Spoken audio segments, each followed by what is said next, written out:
Indian തെരഞ്ഞെടുപ്പ് സംവിധാനത്തിൽ കുറച്ചു കാലമായി പുകഞ്ഞുകൊണ്ടിരിക്കുന്ന കനലുകൾ ഇന്ന് പാർലമെന്റിൽ ആളിക്കത്തി. വോട്ടർ പട്ടികയിലെ പൊരുത്തക്കേടുകൾ സംബന്ധിച്ച ആരോപണത്തിന്റെ രൂപത്തിലാണ് പ്രതിപക്ഷ പാർട്ടികൾ ഇക്കാര്യം പാർലമെന്റിന്റെ ഇരുസഭകളിലും ഉന്നയിച്ചത്. രാജ്യസഭയിലെ പ്രതിപക്ഷ നേതാവ് മല്ലികാർജുൻ ഖാർഗെയും ലോക്സഭയിലെ പ്രതിപക്ഷ നേതാവ് രാഹുൽ ഗാന്ധിയും ഈ വിഷയത്തിൽ ചർച്ച നടത്തണമെന്ന് ആവശ്യപ്പെട്ടു. ലോക്സഭയിൽ തൃണമൂൽ കോൺഗ്രസ് MP കല്യാൺ ബാനർജി ഒരു പടി കൂടി കടന്ന് തെരഞ്ഞെടുപ്പ് കമ്മീഷനെതിരെ നടപടിയെടുക്കണമെന്ന് ആവശ്യപ്പെട്ടു. പ്രതിപക്ഷ നേതാവ് രാഹുൽ ഗാന്ധി മഹാരാഷ്ട്ര തെരഞ്ഞെടുപ്പ് കഴിഞ്ഞ ഉടനെ നടന്ന ലോക്സഭാ സമ്മേളനത്തിൽ ക്രമക്കേടുകളുടെ ഒരു നീണ്ട നിര തന്നെ അവതരിപ്പിച്ചിരുന്നു.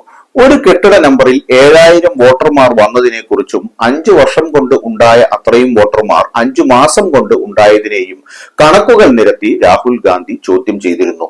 പ്രതിപക്ഷ നേതാവ് ഗൗരവമായ ഈ പ്രശ്നം സഭയിൽ ഉന്നയിച്ച് 2 മാസത്തോളമായിട്ടും തിരഞ്ഞെടുപ്പ് കമ്മീഷൻ സംശയാസ്പദമായ നിശബ്ദത തുടരുകയാണ്. രാഹുൽ ഗാന്ധി ഉന്നയിച്ചതിന് സമാനമായ വാർത്തകളാണ് ഇപ്പോൾ പശ്ചിമ ബംഗാളിൽ നിന്നും പുറത്തുവരുന്നത്. ലോക്സഭയിലെ 0 അവറിൽ TMC MP സൗഗത റേ ഈ വിഷയം ഉന്നയിച്ചു. അടുത്തിടെ തെരഞ്ഞെടുപ്പ് നടക്കാനിരിക്കുന്ന പശ്ചിമ ബംഗാളിൽ ചില വോട്ടർമാർക്ക് സമാനമായ ഇലക്ട്രൽ ഫോട്ടോ ഐഡന്റിറ്റി കാർഡ് നമ്പറുകൾ ഉണ്ടെന്ന റിപ്പോർട്ടുകൾ പുറത്തു വന്നിരുന്നു. ചില വോട്ടർ ID നമ്പറുകൾ സമാനമായിരിക്കാം, എന്നാൽ വോട്ടറുടെ ജനസംഖ്യാ വിവരങ്ങൾ, നിയമസഭാ മണ്ഡലം, പോളിംഗ് ബൂത്ത് തുടങ്ങിയ മറ്റു വിശദാംശങ്ങൾ വ്യത്യസ്തമാണെന്ന വിശദീകരണമാണ് തെരഞ്ഞെടുപ്പ് കമ്മീഷൻ നൽകിയത്. ഇത് അട്ടിമറി ശ്രമമാണെന്നും ഈ വിഷയത്തിൽ ഞങ്ങളുടെ പ്രക്ഷോഭം തുടരും എന്നും തൃണമൂൽ നേതാവ് റേ സഭയിൽ പറഞ്ഞു.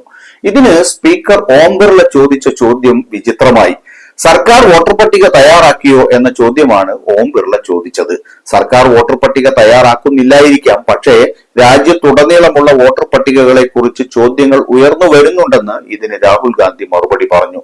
രാജ്യമെമ്പാടും വോട്ടർ പട്ടികയെ കുറിച്ച് ചോദ്യങ്ങൾ ഉയർന്നു വരുന്നു. മഹാരാഷ്ട്രയിൽ വോട്ടർ പട്ടികയിലെ ക്രമക്കേടുകൾ പാർലമെന്റിൽ ഉന്നയിച്ചതാണ്. അതിന് ഇതുവരെ തെരഞ്ഞെടുപ്പ് കമ്മീഷൻ മറുപടി നൽകിയിട്ടില്ല. അതുകൊണ്ടാണ് പാർലമെന്റിൽ വോട്ടർ പട്ടികയെക്കുറിച്ച് വിശദമായ ചർച്ച നടത്തണമെന്ന് മുഴുവൻ പ്രതിപക്ഷവും ആവശ്യപ്പെടുന്നത് എന്ന് രാഹുൽ ഗാന്ധി കൂട്ടിച്ചേർത്തു. കഴിഞ്ഞ മാസം മഹാരാഷ്ട്രയിൽ നിന്നുള്ള പ്രതിപക്ഷ MPമാർ സംസ്ഥാനത്തെ വോട്ടർ പട്ടികയിൽ ക്രമക്കേടുകൾ ആരോപിച്ച് രംഗത്ത് വന്നിരുന്നു. മഹാരാഷ്ട്രയിലെ മുതിർന്നവരുടെ ജനസംഖ്യയേക്കാൾ കൂടുതൽ വോട്ടർമാർ എങ്ങനെ ഉണ്ടായെന്ന ചോദ്യമാണ് അവർ ചോദിച്ചത്. അതിനും മറുപടി നൽകാൻ തെരഞ്ഞെടുപ്പ് കമ്മീഷൻ മുന്നോട്ട് വന്നിട്ടില്ല. ഇത്രയും പറഞ്ഞ രാഹുൽ ഗാന്ധി തെരഞ്ഞെടുപ്പ് കമ്മീഷൻ വോട്ടർ പട്ടികയിൽ കൃത്രിമം കാണിച്ചുവെന്ന് ശക്തമായി ഉന്നയിച്ചു. കഴിഞ്ഞ കുറച്ച് വർഷങ്ങളായി മാത്രമാണ് ഇത്തരം പ്രശ്നങ്ങൾ ഉയർന്നു വന്നതെന്നും തെരഞ്ഞെടുപ്പ് കമ്മീഷനെതിരെ നടപടികൾ സ്വീകരിക്കണമെന്നും തൃണമൂൽ MP കല്യാൺ ബാനർജിയും പറഞ്ഞു. കഴിഞ്ഞ കുറച്ച് വർഷങ്ങളായി ഇത്തരം കാര്യങ്ങൾ ഉയർന്നു വന്നിട്ടുണ്ട്. മുമ്പ് അത് ഉണ്ടായിരുന്നില്ല. പശ്ചിമ ബംഗാളിലെ വോട്ടർമാരുടെ എണ്ണത്തിൽ ഇത്രയധികം വർധന എങ്ങനെ ഉണ്ടായി? ഗുജറാത്തിൽ നിന്നും ഹരിയാനയിൽ നിന്നും വോട്ടർമാർ കൂട്ടിച്ചേർക്കപ്പെട്ടിട്ടുണ്ട്. ഇത് അനുവദിക്കാൻ കഴിയില്ല എന്നും അദ്ദേഹം കൂട്ടിച്ചേർത്തു. തെരഞ്ഞെടുപ്പ് കമ്മീഷൻ എപ്പോഴും പറയുന്നത് സുതാര്യവും നീതിയുക്തവുമായ തിരഞ്ഞെടുപ്പുകൾ നടത്തിയിട്ടുണ്ടെന്നാണ്.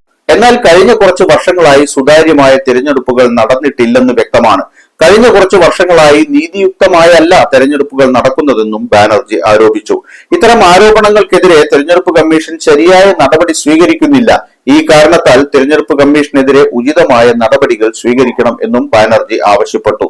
രാജ്യസഭയിൽ ചട്ടം 267 പ്രകാരം ഈ വിഷയത്തിൽ ചർച്ച അനുവദിക്കാത്തതിനെ തുടർന്ന് പ്രതിപക്ഷ അംഗങ്ങൾ ഒടുവിൽ വാക്കൌട്ട് നടത്തി. സംസ്ഥാനത്തുടനീളം വോട്ടർ ID കാർഡ് നമ്പറുകളുടെ ഇരട്ടിപ്പ് ചർച്ച ചെയ്യണമെന്ന് ആവശ്യപ്പെട്ട് TMC MPമാരായ സാകേത് ഗോഖലെ, സാഗരിക ഘോഷ്, കോൺഗ്രസ് MP അജയ് മാക്കൻ എന്നിവർ നോട്ടീസ് സമർപ്പിച്ചിരുന്നു.